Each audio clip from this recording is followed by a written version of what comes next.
빌립보서 4장 9절 말씀을 같이 보시겠습니다.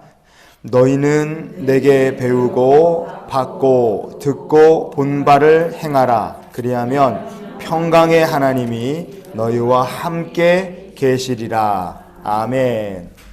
유엔에서 발표하는 세계 행복 보고서라는 게 매년 나옵니다. 2022년 대한민국의 행복 지수는 몇 점이었느냐? 10점 만점 기준으로 5.951점이었어요. 조사를 시행한 137개 나라 중에서 57등, 그리고 경제협력개발기구, 우리가 흔히 말하는 OECD 국가들 중에 38개 회원 국가 중에 34등, 거의 뒤에서 꼴찌였다 보면 됩니다. 이렇게 질문해 볼 수 있죠. 우리는 진짜 행복하지 않은 나라에서 살고 있는 것인가? 우리는 평강을 누릴 수 없는 사회에서 지금 살고 있는 것인가? 저는 그렇지 않다고 생각합니다. OECD 국가 중에서 대한민국보다 행복 지수가 떨어지는 나라 중에 이름 되면 알만한 나라 두 군데가 있는데, 하나는 콜롬비아고 하나는 터키, 튀르키예라는 나라입니다. 이 콜롬비아, 남미에 있는데 그 나라 보면 참 기가 막힌 나라입니다. 작년 2022년도에 우리나라에서 1년 동안 전체 벌어진 살인사건을 다 합치면 585건이에요. 585건. 인구 10만 명당 살인사건이 0.5건 일어나는 나라입니다. 대한민국은요. 그런데 2022년 콜롬비아 1월달, 2월달 두 달 합쳐서 두 달에 벌어진 살인사건이 2037건이었어요. 두 달에 우리나라 1년치에 거의 4배 육박하는 살인사건이 콜롬비아에서 일어났습니다. 그런 콜롬비아 행복지수가 5.63점이에요. 우리나라랑 별로 차이 나지 않습니다. 지난 10월 4일 날 튀르키예가 나라에서 하는 기준금리를 30%로 발표했어요. 30%. 왜냐하면 9월 한 달 동안의 물가가 61.5%, 한 달에 물가가 61.5%가 올랐기 때문에 그렇습니다. 튀르키예라는 나라는 지금 자고 일어나면 물가가 오르고, 우리나라 물가 오른다고 힘들어하는 건 아무것도 아닙니다. 그 사람들은 저축을 아예 하지 못합니다. 그냥 가지고 있으면 돈이 실시간으로 휴지가 되기 때문에 사람들이 힘들어서 못 살겠다 아우성을 치고 난리가 나고 있어요. 그렇게 나라가 그냥 산채로 망해가고 있는데도 불구하고 그 튀르키예라는 나라의 행복지수도 대한민국과 그리 차이 나지 않습니다. 여러분, 이런 것들을 보면 우리가 정말로 행복하지 않은 나라에 사는 것이냐? 아니고요. 평강이 없는 세상을 살고 있느냐? 그것도 아니라고 생각합니다. 대한민국은 생각보다 훨씬 괜찮은 나라고, 우리나라에 살고 싶고 대한민국 국민이 되고 싶어서 국적을 취득하려고 줄 서는 사람들이 출입국관리소나 아니면 법무부에 가면 줄을 서 있는 것을 볼 수 있습니다. 여러분, 근데 왜 한국 사람들이 불안하다, 염려된다, 못 살겠다 이런 얘기를 입에 달고 사는지 모르겠어요.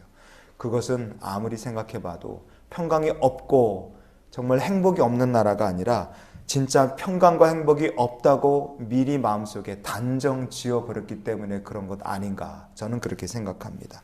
다시 생각해보면 그래서 감사할 일이 많고 참 행복하게 살 수 있는 나라가 이 대한민국이죠. 그래서 우리가 나라와 민족을 위해서 기도하면서 이 나라가 하나님의 축복받는 나라가 되도록 변함없이 우리가 주를 위해서 주님 앞에 중보기도해야 될 줄 믿습니다. 오늘 말씀을 보면 어떻게 우리가 행복과 평강을 누리며 살 수 있느냐? 우리가 배우고 받고 듣고 본 바 그 말씀을 가지고 세상을 다시 한번 봐라. 사람을 다시 한번 봐라. 그러면 우리의 삶에 감사할 것이 많고 하나님 주시는 평강과 행복이 넘치게 된다는 것을 우리가 볼 수 있습니다. 사도 바울이 그래서 다툼이 있었던 빌립보 교회를 향해 이런 말씀으로 권면을 합니다. 빌립보서 4장 8절 말씀을 우리가 같이 한번 보시겠습니다. 끝으로 형제들아, 무엇에든지 참되며 무엇에든지 경건하며 무엇에든지 오르며 무엇에든지 정결하며 무엇에든지 사랑받을 만하며 무엇에든지 칭찬받을 만하며 무슨 덕이 있든지 무슨 기림이 있든지 이것들을 생각하라. 아멘. 이것들을 다시 한번 생각하라. 우리가 그렇게 읽으면 이 4장 8절 말씀을 아마 완벽하게도 이해하기 쉬울 겁니다.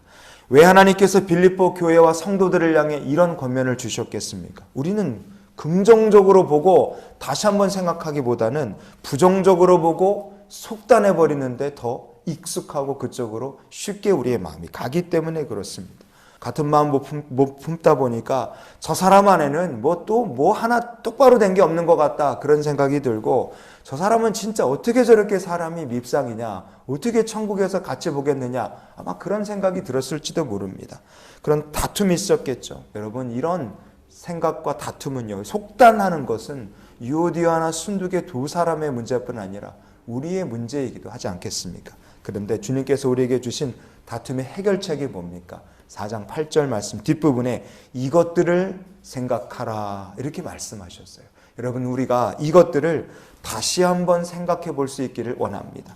저 사람 미워요, 불편합니다. 그런데 다시 생각하는 거예요. 우리가 듣고 보고 배우고 본 말씀 가지고 생각해 보는 거예요. 하나님, 저 사람 안에 틀림없이 참된 것이 있고 경건한 것이 있지 않겠습니까? 제가 단정짓고 미워하지 말고 다시 한번 생각해 보고 다시 한번 살펴볼 수 있는 마음을 주시옵소서. 왜냐하면 누가 가까이 계십니까? 주님이 나와 너 사이에 가까이 계시기 때문에 그렇습니다. 여러분, 이것이 유오디아와 순두계를 향하신 하나님의 마음이었고 우리를 향하신 하나님의 마음인 줄 믿습니다. 진짜 행복과 평강이 없어서 우리가 불편하고 우리가 우울한 삶을 사는 것이 아닙니다. 사람에 대해서 우리가 속단하고 상황에 대해서 우리가 섣불리 판단하고 그래서 다시 생각하지 못할 때 우리가 어쩌면 불행을 자초하며 사는 것일지도 모릅니다. 그래서 우리가 배우고 듣고 보고 들은 말씀 가지고 다시 한번 생각할 수 있고 그 안에 은혜를 발견할 수 있고 감사를 찾아낼 수 있는 삶을 사는 성도가 되기를 원합니다. 그래서 이런 기도로 우리가 오늘 한날의 삶을 살았으면 좋겠어요. 하나님, 옳고 바른 판단을 내리게 도우시며 주의 뜻대로 살게 하여 주시옵소서. 주의 곁에 있을 때 마음이 든든하고 평안할 줄 믿습니다. 절망스러워 보였던 것이 그 안에 평강이 있고 행복이 있고 감사가 있고 가망 없어 보이던 것이 주 안에서 능치 못함이 없는 것으로 보이게 하나님께서 우리의 삶에 보는 눈을 바꿔주실 줄 믿습니다. 속단 내릴 것이 아니라 하나님의 뜻을 찾고 순종하며 주와 동행하는 날이 되시기를 주의 이름으로 축원을 드립니다.